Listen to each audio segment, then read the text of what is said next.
And then we have a window.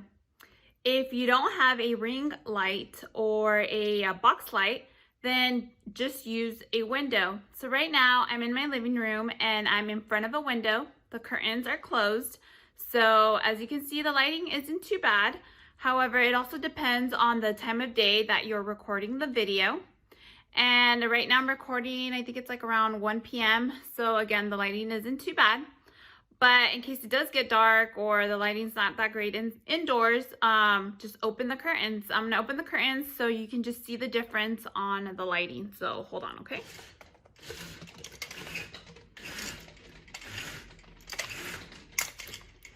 Okay, so the window's open. As you can see, the lighting of the window just gives you a much more clear image.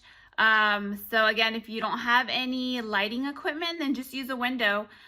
Foggy days or cloudy days are actually a really good time to use a window as well. The lighting just looks really crisp and clear. So yeah, just keep that in mind, okay?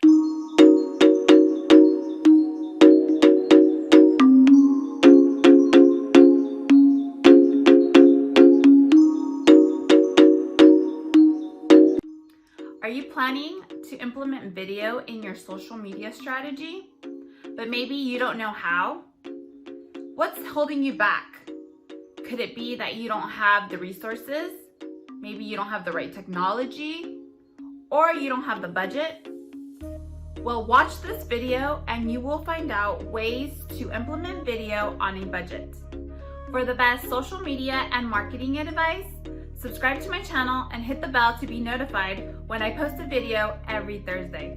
If you are new to the social media marketing world and you want to implement video but don't know how or don't have the resources to do it, I have a 3-part video series on how to implement video. I will be talking about the equipment, the mindset, and just different methods to implement video on a budget. Hi, I'm Vanessa Parra-Moreno from vanessaparramoreno.com, and I help entrepreneurs and small business owners use social media to grow their online presence. And today you'll be taking control of your online presence. Today's part 1 video will be about the equipment and how to get started on a budget. First, I would start off with a camera. So when you're first starting a business and trying to grow your social media presence, money can be tight. So I wouldn't recommend you investing in a very expensive camera right now, maybe in the future. So I would just use what you have.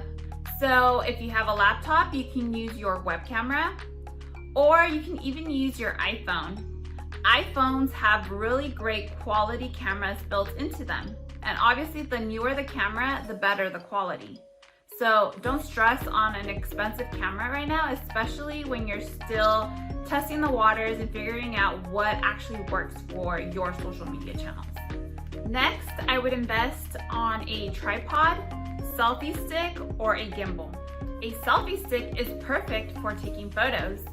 I have one right here.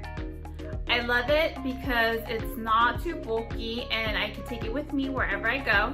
And it's great to take photos, especially when you're trying to take selfies with your friends. Now with the tripod, here's one, for example.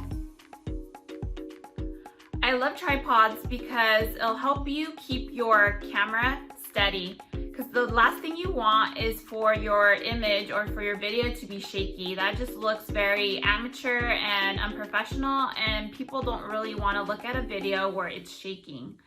So it's a really great investment to get a tripod. And if you get a gimbal, I have one right here. I really like it, especially when you're trying to shoot moving shots or if you're trying to vlog. A gimbal is the perfect way to, again, make sure your camera isn't shaky and that you're able to keep your camera in focus and while following a moving object.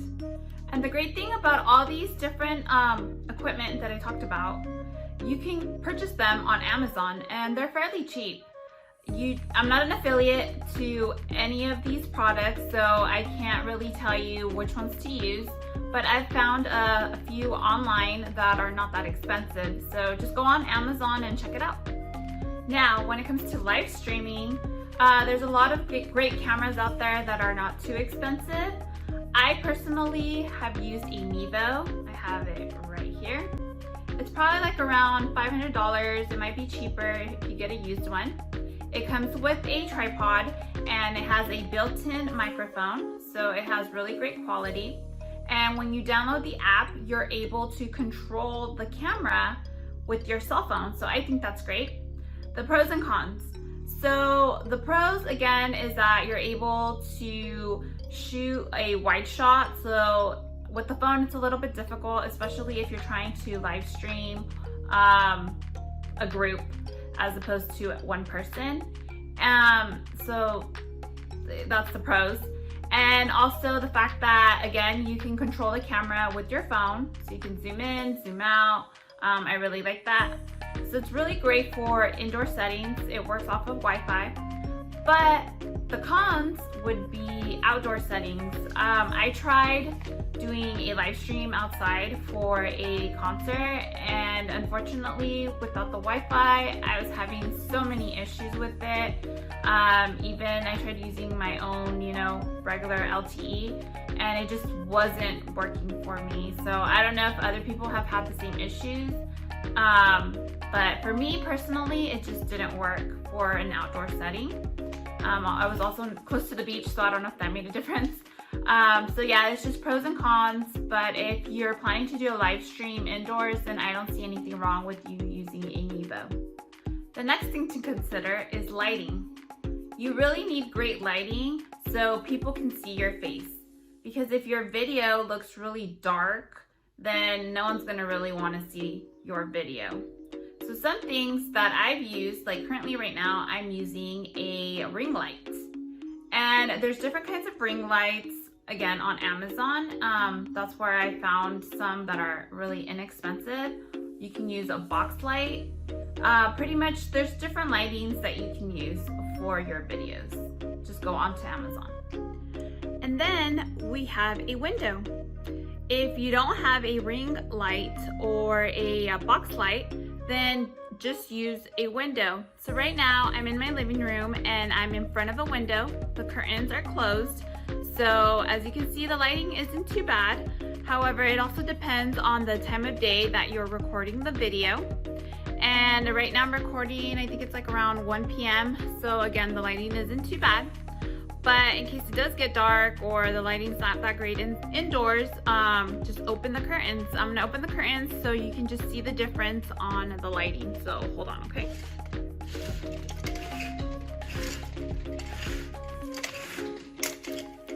Okay, so the window's open. As you can see, the lighting of the window just gives you a much more clear image. So again, if you don't have any lighting equipment, then just use a window. Foggy days or cloudy days are actually a really good time to use the window as well. The lighting just looks really crisp and clear. So yeah, just keep that in mind, okay?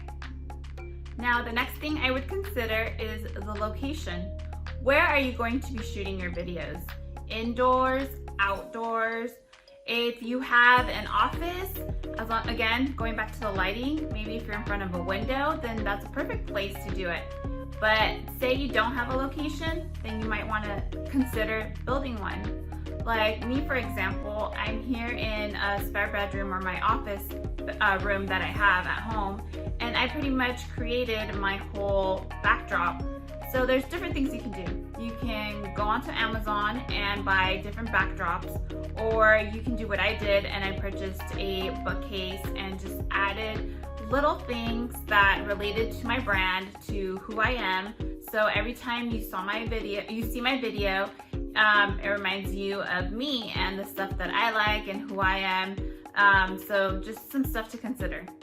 Now, if you want to do it outdoors, you can. However, again, there's some cons for doing it outdoors.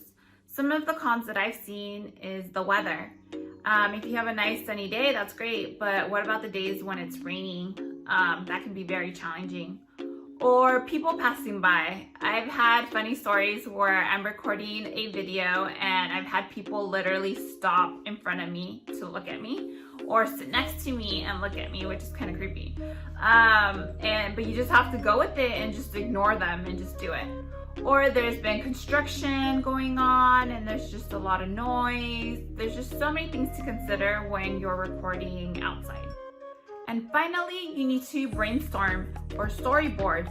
You really need to think about what your videos are going to be about.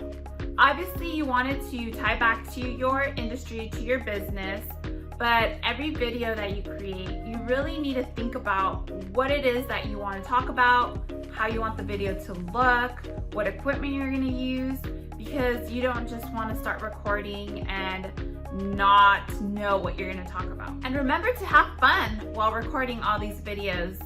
Yes, I know you're not an expert, and it's probably going to take a couple of takes, depending if you're doing pre-recording videos, but it's okay.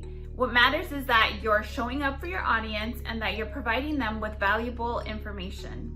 You'll get better once you're consistent and you're constantly doing more videos. So again, just have fun, do the best that you can, and don't worry about the rest. Well, I hope all of these tips helped you, and now you have a better idea of what type of equipment to use or purchase. Again, when you're first starting to implement video in your social media strategy, don't overthink it and don't waste a lot of money. Just use what you have and use resources or tools that don't cost so much.